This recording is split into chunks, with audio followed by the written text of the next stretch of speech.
दोस्तों यह पार्ट वहीं से शुरू होता है जहां से हमारा पिछला पार्ट खत्म हुआ था। दोस्तों आपने पिछले पार्ट में देखा होगा कि टैनी ने सारे शैतान के पुजारियों को उस जहाज के अंदर मार दिया होता है। फिर इसके बाद हमें एक महल का सीन दिखाया जाता है जहां पर कोई बंदा कहने लग जाता है कि वह शैतान के पुजारी उस जहाज को लगभग 5 सालों से संभाल रहे थे, जिनमें से 5 लो लेवल के सोल्जर से और 2 एक्सपर्ट लेवल के सोल्जर से। और उनमें से जो कैप्टन था वह ब्लेडर क्लास का था, जो कि काफी ज्यादा ताकतवर है। और इसके अलावा दूसरे देश से आने वाले जहाज के माल को यही लोग लूट लेते थे और उन जहाज यात्रियों को अपना कैदी बना लेते थे। जिसे सुनने के बाद वह राजा कहता है कि वह घटिया शैतान के पुजारी, और हमें इस राजा का नाम बताया जाता है। इसका नाम एमरेड है, जो कि करुण देश का राजा है। और वह टेनी से कहने लग जाता है कि उन लोगों ने हमारे हजारों लोगों को मार दिया और सैकड़ों लोगों को कैदी बना लिया, ताकि वे अपने डीमन लॉर्ड को खुश कर सकें। क्योंकि डीमन लॉर्ड को जितनी ज़्यादा बलि दी जाएगी वह उतना ही ज़्यादा ताकतवर होगा और इन लोगों को भी अपनी शक्तियाँ देगा, जिसकी वजह से यह लोग अपना राज कायम कर सकते हैं। लेकिन जिस तरह से यह लोग बलि देते जा रहे हैं, उस हिसाब से मुझे लगता है कि यह डीमन लॉर्ड को इस दुनिया के अंदर लाना चाहते हैं, ताकि वह उन्हें अपना किंग बना सके। लेकिन अगर डीमन लॉर्ड की पावर्स उसके पास लौट गई तो वह और भी ज़्यादा ताकतवर बन जाएगा और हमारी दुनिया में आकर तबाही मचाएगा। जिसे सुनने के बाद टैनी कहता है कि हाँ, आपने बिल्कुल सही कहा, इसलिए हमें उन शैतान के पुजारियों को रोकना होगा, नहीं तो हमारे लिए एक बहुत बड़ा खतरा हो सकता है। जिसे सुनने के बाद वह राजा कहता है कि उन लोगों ने 30 साल तक हमारे साम्राज्य पर कोई भी हमला नहीं किया, शायद इसीलिए हम आराम में थे।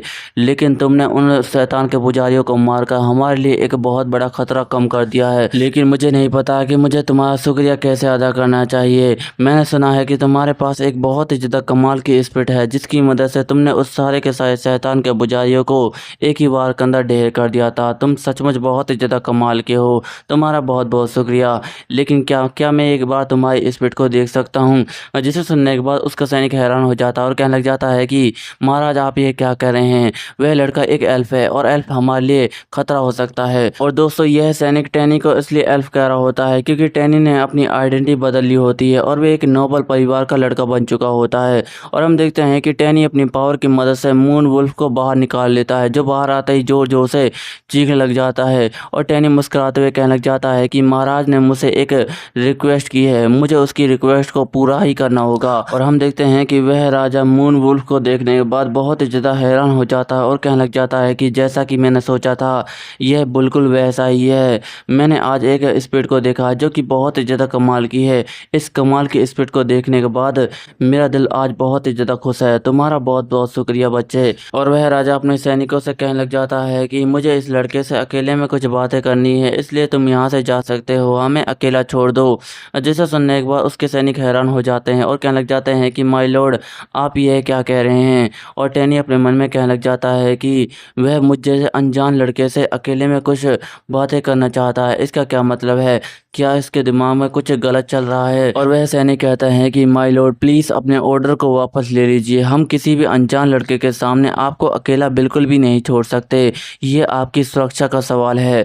जिसे सुनने के बाद वह राजा कहता है कि तुम्हें यह सब करने की कोई भी ज़रूरत नहीं है, इसमें ज़्यादा वक्त नहीं लगने वाला। और हम देखते हैं कि यह सुनते ही वह सैनिक वहाँ से चले जाते हैं और कहने लग जाते हैं कि ठीक है माय लॉर्ड।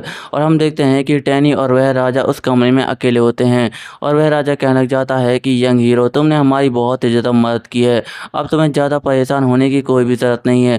तुम मुझसे खुलकर बातें कर सकते हो। तुम एक एल्फ के बेटे नहीं हो, मैंने सही कहा ना? तुमने मुझसे झूठ बोला था। बताओ कि तुम किस मकसद के लिए हमारे साम्राज्य के अंदर घुसे हो? जिसे सुनने के बाद टैनी अपने मन में कहता है कि क्या इसको मेरे बारे में पता चल गया? पर ऐसा कैसे हो सकता है? और वह राजा कहने लग जाता है कि मुझे इस गद्दी पर बैठे हुए अपनी पूरी जवानी बीत गई और मैं रोजाना यहाँ पर नई नई कहानियाँ सुनता रहता हूँ। और मैंने एक कहानी ऐसी सुनी है जो तुमसे जुड़ी हुई है। मैंने सुना है कि एल्फ के ब्लड लाइन में कोई भी ऐसा एल्फ नहीं है जिसके काले बाल होते हैं। मैंने सही कहा ना? जिसे सुनने के बाद टैनी बहुत ही ज़्यादा हैरान हो जाता है और वह राजा कहता है कि तुम्हें ज़्यादा घबराने की कोई भी ज़रूरत नहीं है। मैं यह बात किसी को भी नहीं बताऊंगा, यह बात हमारे और तुम्हारे बीच रहेगी। जिसे सुनने के बाद टैनी कहता है कि मुझे माफ़ कर दो मेरे झूठ बोलने के लिए। मैं ऐसा नहीं करना चाहता था। दरअसल मैं यहाँ पर शैतान के पुजारियों की तलाश में आया था ताकि मैं उन्हें रोक सकूं। जिसे सुनने के बाद वह राजा थोड़ा सा हैरान हो जाता है और टैनी बताने लग जाता है कि वह शैतान के पुजारी दूसरे देशों से डिवाइन आर्टिफैक्ट को चुरा रहे हैं ताकि वह अपने लीडर की सेना को और भी ज़्यादा ताकतवर बना सके, और उन्हें रोकना बहुत ही ज़्यादा मुश्किल है। इसलिए मैं यहाँ पर आया हूँ क्योंकि मैं जानता हूँ कि वह जल्दी करुण देश के भी डिवाइन आर्टिफैक्ट को चुराना चाहते हैं। अगर हम उन्हें रोकने में कामयाब हो जाते हैं तो हम एक बहुत बड़ा खतरा टाल सकते हैं। जिसे सुनने के बाद वह राजा कहता है कि इसका मतलब है कि तुम्हें मेरे पड़ोसी देश के राजा ने भेजा है। जिसे सुनने के बाद टैनी हैरान हो जाता है और कहने लग जाता है कि लेकिन इसके बारे में आपको कैसे पता चला। जिसे सुनने के बाद वह राजा बताने लग जाता है कि दरअसल करुण एक गठबंधन है जो कि दूसरे देशों के साथ भी जुड़ा हुआ है और दूसरे देशों की जानकारी एक दूसरे से साझा करता है। अगर कोई बाहरी देश किसी देश के ऊपर हमला करने की साजिश बनाता है तो हम उसके बारे में उन देशों को पहले ही बता देते हैं ताकि वे एक साथ मिलकर उस देश का सामना कर सके। लेकिन तुम्हारे देश ने इसके बारे में मुझे कुछ भी नहीं बताया और तुमने अपनी आइडेंटिटी को भी छुपाया हुआ है जो कि बिल्कुल भी अच्छा नहीं है। जिसे सुनने के बाद टैनी बहुत ही ज़्यादा हैरान हो जाता है और वह अपने मन में कहने लग जाता है कि मैंने सुना था कि करुण देश का राजा बहुत ही ज़्यादा बुद्धिमान है, लेकिन मैंने आज अपनी आंखों से देख लिया। और वह राजा कहता है कि लेकिन मैं तुम्हारी बातों पर भरोसा करता हूँ क्योंकि तुम एक सच्चे दिल इंसान हो। आखिरकार तुमने एक स्पिरिट को कंट्रोल किया है क्योंकि स्पिरिट को सिर्फ वही इंसान कंट्रोल कर सकता है जिसका सच्चा दिल होता है। जिसे सुनने के बाद टैनी अपने मन में कहता है कि यह राजा बहुत ही ज़्यादा चालाक है, इसने तो मुझे अभी हैरानी में डाल दिया। और टैनी बताने लग जाता है कि स्पिरिट को सिर्फ प्योर माना से ही कंट्रोल किया जा सकता है। अगर किसी ने डेविल माना से कंट्रोल करने की कोशिश की तो वह कभी भी नहीं कर पाएगा, और इसीलिए शैतान के पुजारी आज तक किसी भी स्पिरिट को कंट्रोल नहीं कर पाए। और इसकी वजह से लोगों में यह अफवाह फैल गई कि स्पिरिट को सिर्फ सच्चे दिल के इंसान ही कंट्रोल कर सकते हैं। हालांकि पिछली लाइफ में मैं भी इस अफवाह का शिकार हुआ था, लेकिन अब सब कुछ ठीक है। और वह अपने मन में कहता है कि मुझे इस राजा से बचकर रहना होगा, यह बहुत ही ज़्यादा चालाक है। और वह कहने लग जाता है कि क्या मैं आपसे एक मदद मांग सकता हूँ। जिसे सुनने के बाद वह राजा कहता है कि क्या एक मदद। और टैनी कहने लग जाता है कि हाँ, वह शैतान के पुजारी जल्दी आपके डिवाइन आर्टिफैक्ट को चुराना चाहते हैं, इसलिए मैं उसे बचाना चाहता हूँ। और मैं आपको यकीन दिलाता हूँ कि मैं करुण देश पे आने वाले डिजास्टर को पूरी तरीके से रोक दूंगा और यहाँ के लोगों को बिल्कुल भी खतरा नहीं होगा। प्लीज़ आप मुझे एक मौका दें। जिसे सुनने के बाद वह राजा थोड़ा सा सोचता है और कहने लग जाता है कि ठीक है, मैं तुम्हें एक मौका देता हूँ। और वैसे भी तुम बहुत ही ज़्यादा ताकतवर हो और तुम्हारे पास एक कमाल की स्पिरिट है जिसकी मदद से तुम उन शैतान के पुजारियों को आसानी के साथ रोक सकते हो, इसलिए मैं तुम्हें एक मौका दूंगा। और हम देखते हैं कि वह राजा कुछ सामान मंगाता है जिसमें एक तलवार और एक लॉकेट टाइप चीज़ होती है। और वह राजा कहने लग जाता है कि ठीक है, जैसा कि मैंने तुमसे कहा, मैं तुम्हें उस डिवाइन आर्टिफैक्ट को प्रोटेक्ट करने का एक मौका दूंगा, लेकिन एक बात जरूर याद रखना, यह कोई मजाक नहीं है, ये एक जिम्मेदारी है जो तुम्हें संभालनी है। तुम्हारे अंदर एक सूरवीर बनने के सारे गुण मौजूद है और तुमने यह प्रूव भी कर दिया है, इसलिए मैं रॉयल फैमिली का नाम लेते हुए तुम्हें अपने देश का एक सूरवीर बनाता हूँ। जिसे सुनने के बाद टैनी हैरान हो जाता है और वह राजा उसे वह लॉकेट टाइप चीज़ दे देता है और कहने लग जाता है कि आज से तुम हमारे देश के डिवाइन आर्टिफैक्ट को प्रोटेक्ट करने वाले एक सूरवीर बनोगे। जिसे सुनने के बाद टैनी कहता है कि आपका बहुत बहुत शुक्रिया। और वह अपने मन में कहने लग जाता है कि मुझे यकीन नहीं होता कि मैं एक नाइट बन गया, वह भी इतनी छोटी सी उम्र में। यह मेरा पहला अचीवमेंट है एरिना नूना, मैंने अपनी लाइफ को स्टार्ट कर दिया है। अब मैं पहले से ज़्यादा ताकतवर बनूंगा और तुमसे भी आगे निकलूंगा। और दोस्तों, एरिना वही लड़की एल्फ होती है जिसके बारे में हमारा मेन कैरेक्टर हमें पास्ट के बारे में बताने लग जाता है। और वह उस राजा से कहता है कि क्या मैं आपसे कुछ और पूछ सकता हूँ। जिसे सुनने के बाद वह राजा कहता है कि क्या। और टैनी बताने लग जाता है कि आपने इसके बारे में सुना ही होगा, जो भी घटनाएं हमारे आसपास और बाकी राज्यों में हो रही हैं उसके पीछे सिर्फ एक ही इंसान का हाथ है और उसका नाम है हसल। यह इंसान बहुत ही ज़्यादा खतरनाक है और इसका नाम बीस्ट और प्रजाति से बिल्कुल मिलता जुलता है। इसे पकड़ना हमारे लिए बहुत ही ज़्यादा जरूरी है। क्या आप इसके बारे में कुछ जानते हैं। जिसे सुनने के बाद वह राजा थोड़ा सा हैरान हो जाता है और कहने लग जाता है कि तुम्हारे पास जो इन्फॉर्मेशन मौजूद है क्या वह सच है।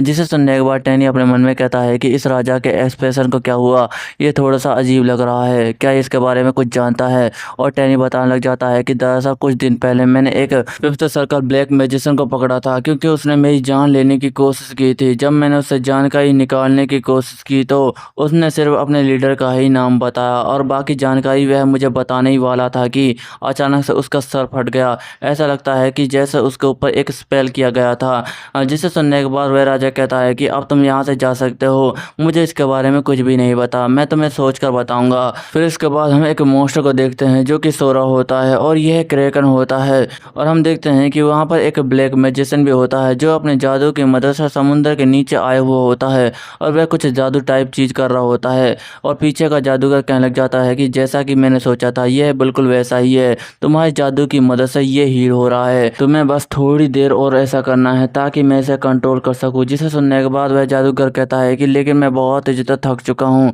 और हमें इस बंदे का नाम बताया जाता है, इसका नाम हसल होता है, जो कहने लग जाता है कि उस बच्चे को हमारी हर प्लानिंग के बारे में सब कुछ पता है, मैं उसे जल्दी देखूंगा और इस मोस्टर के जागने के बाद मैं तो उसे पूरी तरीके से ख़त्म कर दूंगा।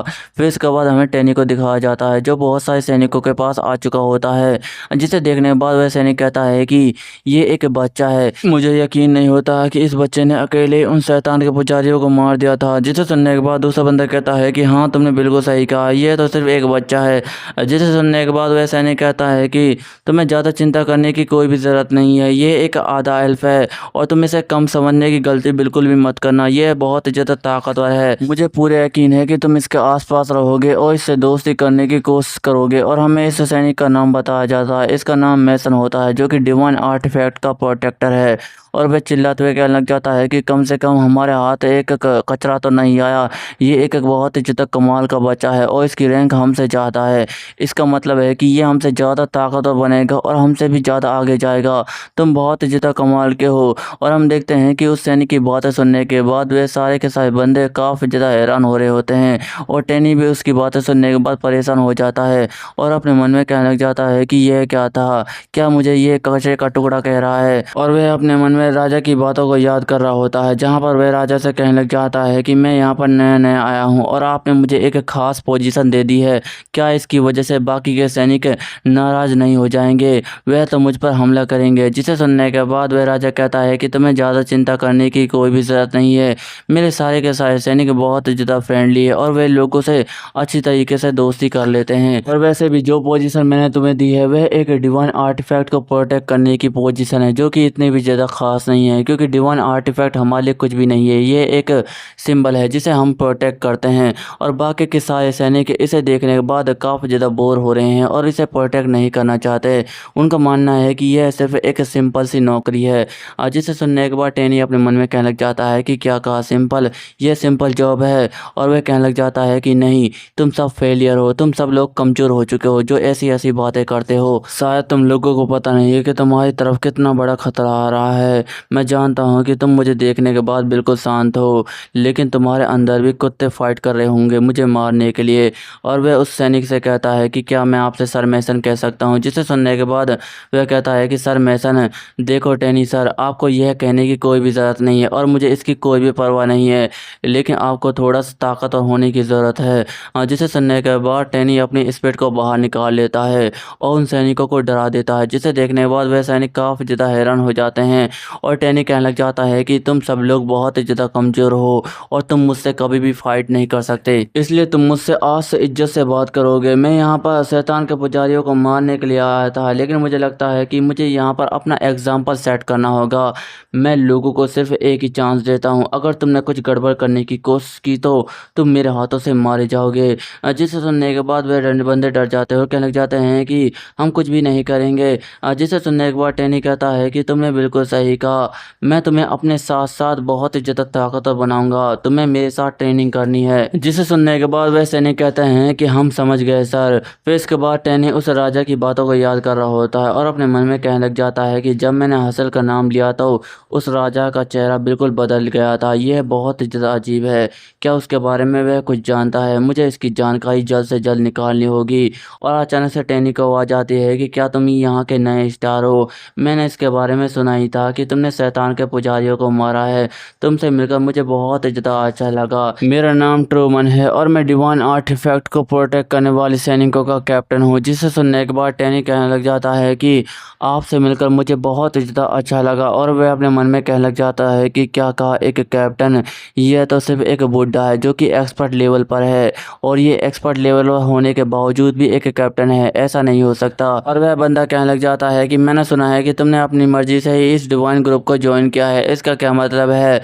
क्या तुम्हारी भी दिलचस्पी डिवाइन आर्टिफैक्ट में है? जिसे सुनने के बाद टैनी हैरान हो जाता है और मुस्कुराते हुए कहने लग जाता है कि हाँ मेरी दिलचस्पी है, तो इससे क्या मतलब है तुम्हारा? और वह अपने मन में कहता है कि अगर इस बुड्ढे ने ज़्यादा बोलने की कोशिश की तो मैं इसे एक ही वार के अंदर निपटा दूंगा, क्योंकि यह मुझसे बहुत ही ज़्यादा कमज़ोर है, ये पूरा ख़त्म हो चुका है। और वह बुड्ढा कहने लग जाता है कि तो तुम ऐसा ही सोचते हो, इसका मतलब है कि तुम्हारे साथ भी वही करना होगा। और हम देखते हैं कि वे एक कमरे के अंदर उसे ले आया हुआ होता है और खुश होते हुए कहने लग जाता है कि इसका मतलब है कि तुम सही जगह पर आए हो। जिसे सुनने के बाद टैनी हैरान हो जाता है और कहने लग जाता है कि ये मुझसे क्या कहना चाहता है। और दोस्तों इसी के साथ ही हमारा यह चैप्टर भी एंड हो जाता है। दोस्तों आपको यह चैप्टर कैसा लगा कमेंट में ज़रूर बताइए। आपको वीडियो अच्छी लगी हो तो वीडियो को लाइक एंड चैनल अपने चैनल सब्सक्राइब कर लीजिए। मिलते हैं अगली वीडियो में, धन्यवाद।